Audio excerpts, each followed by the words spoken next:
ታቦቱ ይከፈታል። የዛኔ ነው እነሱ ናቸው የሚከፍቱት። ይከፈትና ግምት ይደግማሉ ማለት። የቤተ ክርስቲያን አስተዳዳሪዎች ይመጣሉ፣ እሱ ይመጣል። ቁጭ ብለው ጫት ይታዘዛል፣ ጫት ይመጣል፣ ይቅማሉ አብረው። ኦርቶዶክሳውያን በሙሉ ጠንቋዮች ናቸው። የእናንተ የጥንቆላ ጠንቋያ ቦታና ሁኔታ ነው እንጂ የቤተ ክርስቲያኗ ታቦት አይደለም። የቤተ ክርስቲያኗ ታቦት ነው። አንተ ደግሞ የጠንቋዩ ታዳሚ ነህ፣ ቡና ፊ ነህ። ሌሎች ብለህ ቡና ስትቆላ ነበረ፣ ስታራግብ ነበረ። እናንተ ጋር ደግሞ እንደዚሁ ጥምጣም የለበሱ ሌቦችና አጭበርባሪዎች። ስለዚህ እነዛ ሰዎች ማለት ቤተ ክርስቲያኗን ይወክላሉ ማለት አይደለም። የእናንተ የበግ ለምድ የለበሳችሁ ተኩላዎች እናንተ ናችሁ።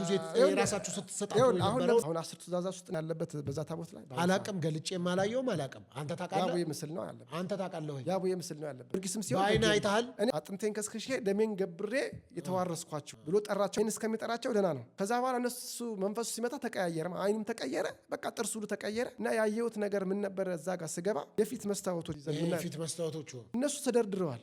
ምላጭ ዶርኮ ምናምን ምንለው ምላጭ ባለ 3 ቀዳዳው ምላጭ 10 ሽግሽጉ እሱ ፊት ተደርድሮ እንዲህ ቁጭ ምላጩንም በላው ማለት ነው።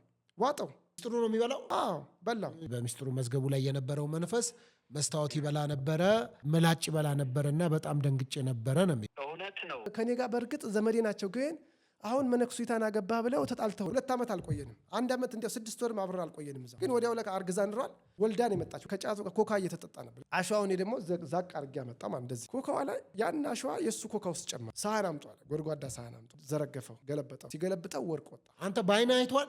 ያን መንፈስ ህግ ነበረው አይደለም? ህግ አለው።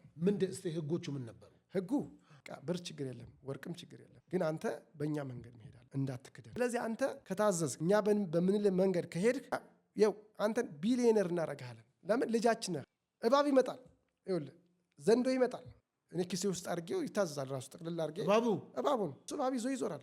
ዘንዶ ሲመጣ ተደግፎት ይቅማል። አሁን ያ ዘንዶ ብቻ አይደለም እኮ የነበረው ቤት ውስጥ ታቦት ነበረ።